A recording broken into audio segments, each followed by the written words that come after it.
When you look at it, Dreamworks is right up there with Pixar when it comes to the number of buddy movies they have. Heck, the studio's first big hit was all about an unlikely friendship between an ogre and a donkey, and they've certainly had plenty of other enjoyable friendships ever since. But which of these friendships are seen as the best of the best? I'm Kyle with Wicked Binge, and these are Dreamworks hero friendships, healthy to healthiest. Now, in our opinion, there aren't really any truly toxic hero friendships in the Dreamworks canon. As such, we're going to start with the so-called least healthy relationships, or the ones that one could argue should be in the high end of the gray area, before working our way up to the strongest and the most wholesome. Starting out at the very bottom of our list, we have Sharktail's Oscar and Lenny. If we're being honest, Sharktail doesn't have too many great examples of healthy relationships in general, and many people consider this attempt at trying to recapture the dynamic of Shrek and Donkey to be a bit of a swing and a miss. Still, we're able to find a few bright spots. Although their relationship originally starts off as a sort of business partnership, Oscar and Lenny quickly start to bond with each other. Don't swallow. While he may struggle not to laugh at Lenny being a vegetarian, Oscar still does what he can to help Lenny find a new life. Lenny, meanwhile, isn't afraid to call out Oscar's bad choices, despite usually being willing to go along with them. You can't just waltz in there and say, "Hi, Pop, I'm a dolphin." Their friendship may be a bit on the shallow side, but they still have each other's backs and do in fact support each other, even if the friendship itself still feels like it's in the shallow side of things. Moving on up, we have everyone's favorite pair of con men quote-unquote gods, Miguel and Tulio. These two are just an all-around fun duo with an impeccable dynamic. Whether they're running a con or thinking on their feet, they bounce off each other well and truly care about each other, even when they're bickering like an old married couple. Guard! Arrest him! Occasionally, they both tend to lean on the selfish side of things, with Miguel wanting to stay in El Dorado once he starts to care about the people there, and Tulio briefly dismissing his friendship with Miguel in order to focus on both the gold and his relationship with Shell. Thankfully, the two of them work things out eventually, being willing to sacrifice for each other in order to help one another. Even if it's not flawless, you completely understand why these guys keep drifting back towards each other, even with all the trouble they tend to get into. Maybe they should call this place Cheldorado. From El Dorado to the jungles of Madagascar, next we have Alex and Marty. But first, today's video is sponsored by Magic Spoon, which is a company that's actually done something pretty amazing. They took all of our favorite childhood cereals that are just loaded with sugar and other junk that we shouldn't be consuming and reimagined it into a new cereal that we can actually feel good about eating. There's 4 flavors: cocoa, frosted, fruity, and my favorite, peanut butter.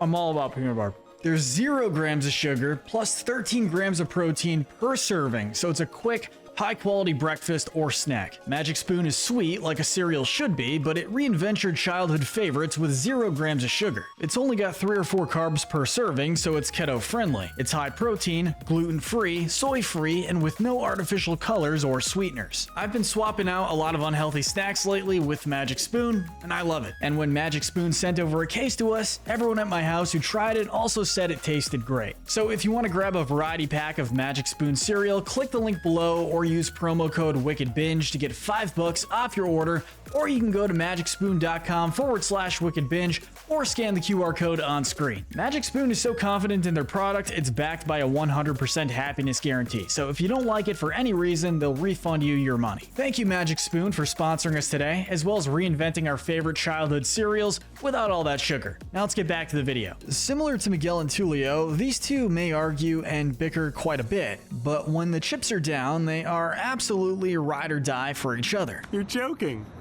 right? Despite all the chaos they bring into each other's lives, whether it's Marty running away from New York or Alex trying to bring water back to the African reserve, they're willing to set personal conflicts aside in order to help each other. Heck, Marty was willing to put himself in danger of being eaten by Fusa, just so he could help Alex work through his whole wanting to eat his friends thing. Additionally, while Alex can sometimes be a bit self-centered, it's obvious just by how he talks about Marty when he picks him out of a crowd of zebras that Alex cares about him deeply, truly seeing him as his best friend. Love has no boundaries. It's very sweet, and it's really no wonder that this relationship, alongside Melman and Gloria's relationship, is seen as the heart of the Madagascar movies. Following those two, we have the alien friendship from home, Tip and O. Although their relationship was quite rocky at the beginning, with Tip especially only seeing O as one of the aliens who forced her and her mom to be separated, and O immediately trying to lie to Tip in order to save his own skin. It's clear by the end of the film they're almost like siblings. There are plenty of cute scenes between them, like when they're traveling in the car or when Tip gives O a makeover.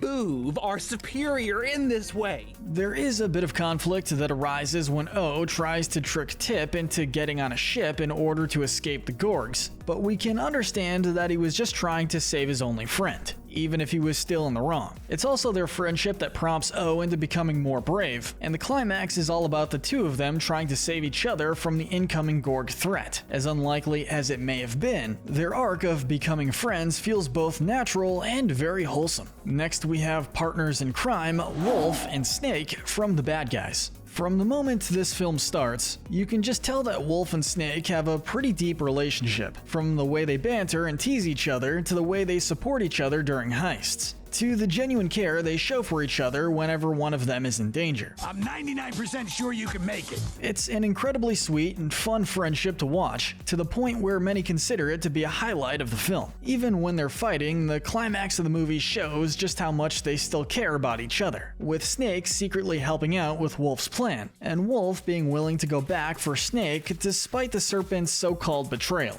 Unfortunately, there are a couple small flaws with this otherwise great friendship. For one, both of them tend to lash out when tempers and emotions are flaring, as seen by their big blow-up at the prison. Additionally, while Snake is a bit more willing to be honest and communicate, Wolf is shown to either lie out of fear of losing his best friend, or try to brush conflicts under the rug, as seen when they're at the beach and the team briefly separates.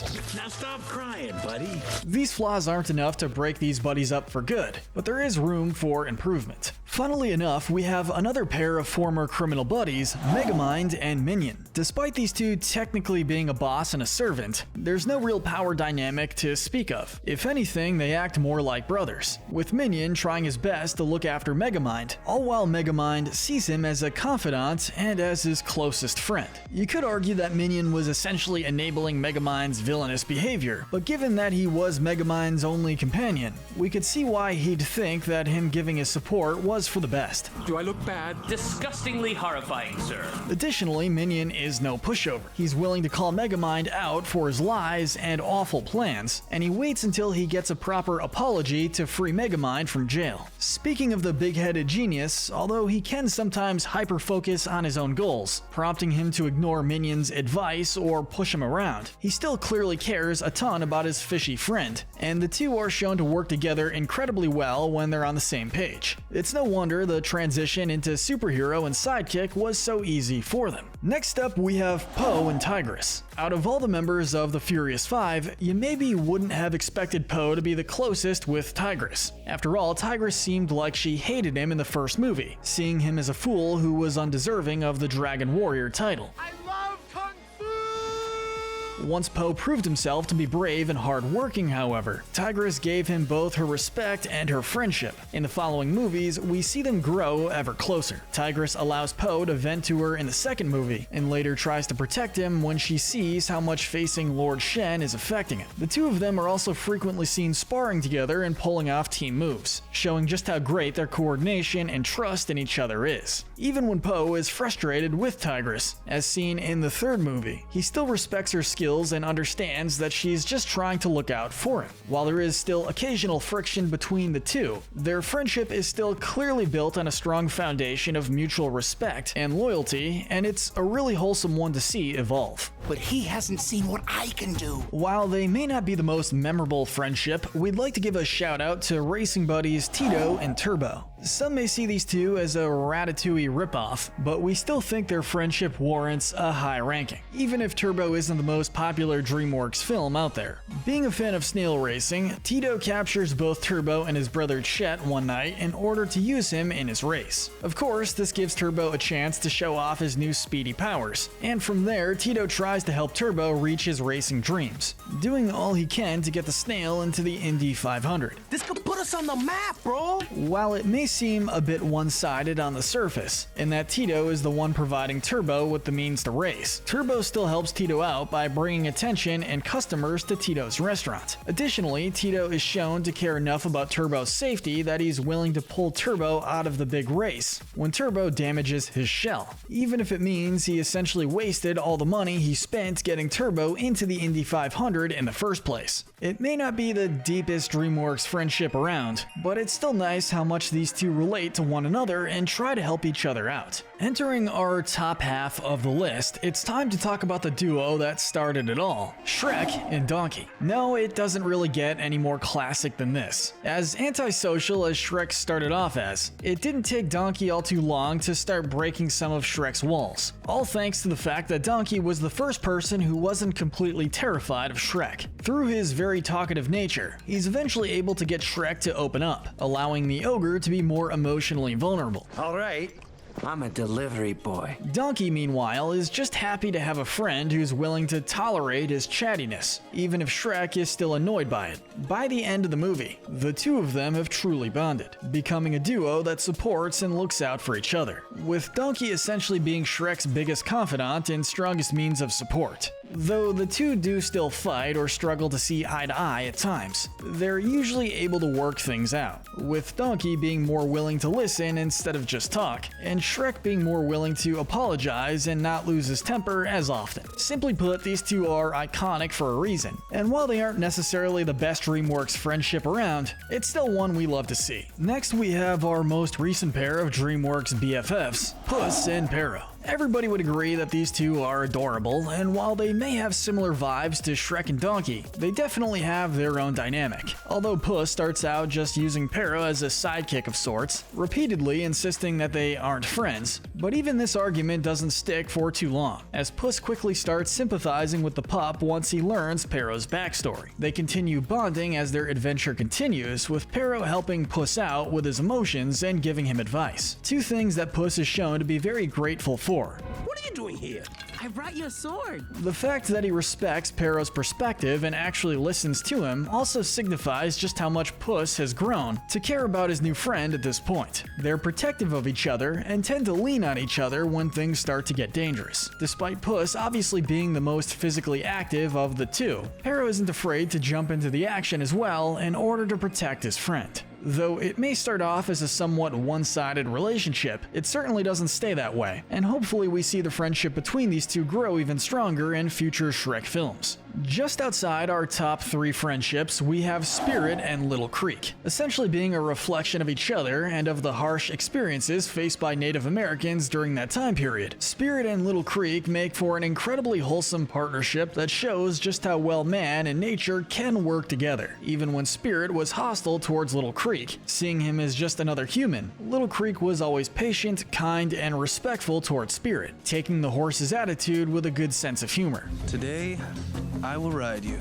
Whenever the two of them need to escape somewhere or face danger together, the two work together very well, caring about each other enough to do whatever it takes to save the other's life. It's this slow burn bond that makes Spirit respect Little Creek enough to actually let him ride him, something he refused to let any other human do. It's worth noting that while these two aren't able to really communicate verbally, they still understand each other almost perfectly. Earning our bronze medal of healthiness is Ginger and Mac from Chicken Run. For all her farm escape attempts, it often seemed like Ginger was alone in her efforts. The other chickens would either berate her for believing that there was a chance, or in the case of Babs, be too naive to fully understand the danger. The only exception to this was Mac, the farm's resident engineer and essentially Ginger's second in command. Although Mac wasn't as passionate about escaping as Ginger was, she was always willing to at least try to help put Ginger's plans into actions. But Mac and I have come up with a brand new plan. Mac was also encouraging in her own way, and even went out of her way to try and figure out solutions when certain plans, like their attempts to fly, weren't working. She's also shown to be sympathetic, asking Ginger if she wants to postpone their meeting after one of their fellow hens gets sent to the chop. Ginger, meanwhile, seems to respect Mac the most out of all the other chickens there, resulting in the two of them working really well together. While Ginger and Rocky are certainly the heart of Chicken Run, it'd be a shame to dismiss Ginger and Mac's incredible, admirable friendship. For our silver medal of healthiness.